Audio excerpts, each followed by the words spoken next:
పిల్లలు తరచుగా జలుబు లేదా జ్వరానికి గురవుతున్నారు.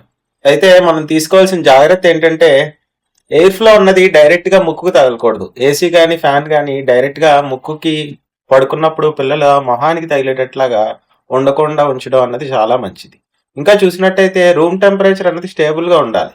అయితే ఒకసారి ఈ రూమ్ ఏమో బాగా చల్లగా ఉండి వేరే రూమ్ సడన్ గా హీట్ గాని ఉండడం గాని ఇలాంటి షిఫ్ట్ ఆఫ్ టెంపరేచర్స్ అప్పుడు కోల్డ్ వచ్చే అవకాశం ఎక్కువ ఉంది.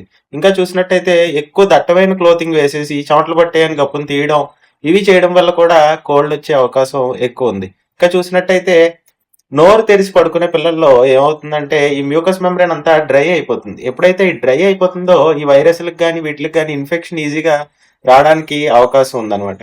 మెయిన్ గా పాటించవలసింది ఏంటంటే పిల్లలు హైడ్రేటెడ్ గా ఉన్నంతసేపు ఎటువంటి జలుబులు దరిచారు అనమాట. ఈ కేర్ అన్నవి చక్కగా తీసుకున్నారంటే ఈ ఫ్రీక్వెంట్ రిపీటెడ్ కోల్డ్స్ నుంచి చక్కగా అవాయిడ్ చేయడానికి ఆస్కారం ఉంది. Thank you.